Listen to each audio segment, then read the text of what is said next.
Ramayad est l'invité d'ITélé ce matin. On vous retrouve, Claude. Ramayad, qui fut secrétaire d'État au sport sous le gouvernement Sarkozy, sous la catastrophe de Naïsna, mais aussi, on l'oublie, c'est un peu grâce à vous, si on a cet euro. C'était votre dossier, l'obtention. Avec Philippe Séguin, et qui s'est prolongé avec Jacques Lambert, la fédération.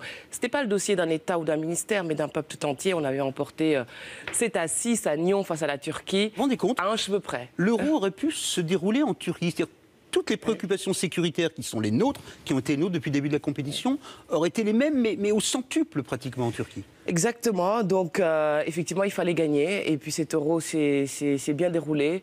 Toutes les autres équipes officielles l'ont dit, on remercie la France pour sa capacité à organiser. Je suis très fier de ce que nous avons fait avec cet euro. Stop, le point patriote. Il ne me choque pas que les hommes ou les femmes politiques effectivement mettent l'écharpe. Vous la mettriez ?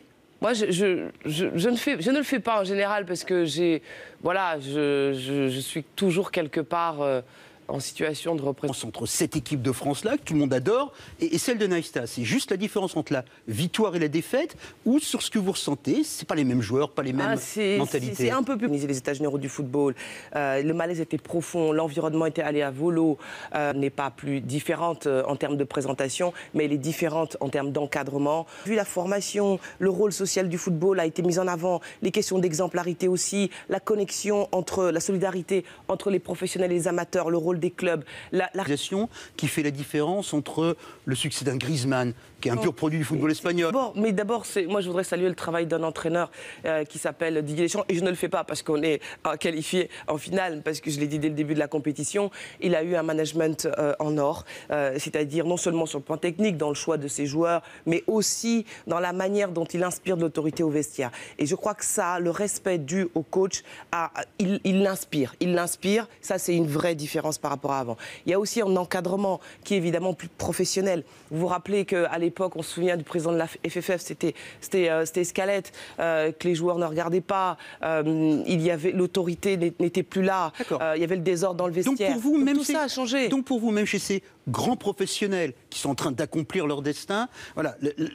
Ça joue sur eux l'encadrement, la structure, le pouvoir. Parce qu'évidemment, ce sont des champions qui sont à l'œuvre depuis le plus jeune âge, qui ont de l'argent depuis le plus jeune âge, qui sont séparés de leur famille depuis le plus jeune âge, qui vivent souvent à l'étranger. Oui, ça peut faire perdre la tête. Oui, ça peut évidemment conduire à des dérapages. Et je crois que, on avait pris le sujet, la fédération, la ligue, tout le monde, à la source, à la base, pour mettre de l'ordre, de l'éducation, de l'autorité, de la discipline dans tout ça. Et puis franchement, il faut aussi faire confiance à cette génération-là, qui a su être effectivement face à son destin et aujourd'hui nous faire plaisir. La différence entre le foot et les interviews, c'est que nous, on n'a pas de prolongation. On accélère.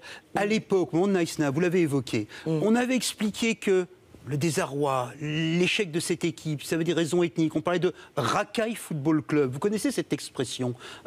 Le football des racailles, ça a existé ou c'était une injure à ces joueurs et à toute une génération? C'était scandaleux d'avoir parlé de ça. C'était scandaleux parce que je me rappelle l'Assemblée nationale qui avait ouvert des commissions d'enquête, les questions d'actualité qui foisonnaient sur ce thème-là, des commentaires même ministériels qui étaient complètement à côté de la plaque. Clairement, sur le fait qu'il y avait des joueurs qui mangeaient halal, qui étaient musulmans, c'était ça. Franchement, l'équipe Black Blanc Beurre de 98 était formée des mêmes origines. Et pourtant, on ne disait pas cela. Au contraire, on y voyait l'aspiration d'un peuple, ses espérances. Au fond, j'y vois une chose très claire, c'est que le football en particulier, le sport en général, c'est à la fois une locomotive de la société et un avertissement. Ce qui s'est passé, c'est que le pays projetait sur l'équipe de France en 98 ses espérances, c'est-à-dire ce qu'elle souhaitait, comme ce qu'on appelle vivre ensemble, et à Naïsna, ses névroses, sa fracture identitaire. Et aujourd'hui, on projette quoi? Aujourd'hui, on a envie d'y croire. Aujourd'hui, on a envie d'une réconciliation nationale. On a envie qu'on nous laisse tranquille. Aujourd'hui, on est épuisé, on a envie d'aller mieux,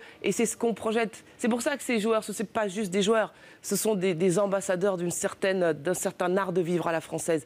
Et c'est cela, c'est une nation qu'il faut rebâtir aujourd'hui. C'est peut-être pour cela que le politique est à ce point près de cette équipe, se demandant si, à travers le management de Deschamps, on pourrait avoir un management de François Hollande qui permette de reconstruire une nation. Mais ça, c'est encore une autre affaire. Oui, on laisse ça de côté.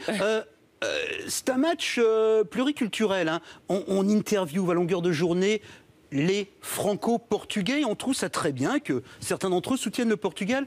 Question Ramayad, si on avait un match France-Algérie en finale de la Coupe du Monde de football, est-ce qu'on accepterait des Français d'origine algérienne qu'ils soutiennent l'Algérie ?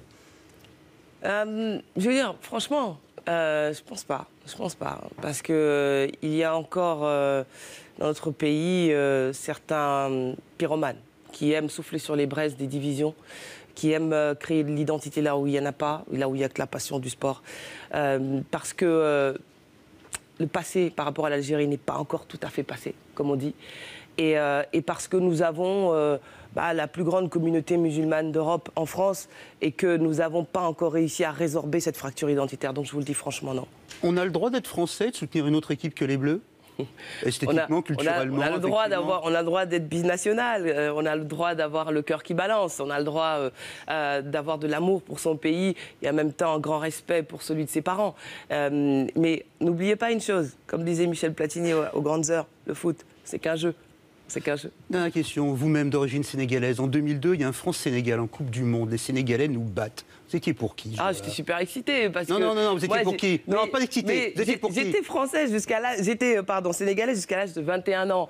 Donc, voir mes deux pays là, à ce moment-là, s'affronter, écoutez, j'y ai plutôt vu... J'étais plutôt heureuse, mais j'étais pour la France évidemment, mais j'étais heureuse de voir ces deux équipes qui n'étaient pas dans un affrontement quelque part. C'était au contraire, c'était quasiment un match amical. C'était très fort et j'avais adoré ce moment-là. Coup de sifflet final, merci Ramayad. On n'a même pas parlé de votre candidature à la présidence, ça sera pour une autre fois. Une autre fois, volontiers. Merci beaucoup Ramayad, merci Claude. Soyez les bienvenus si vous nous rejoignez à l'instant.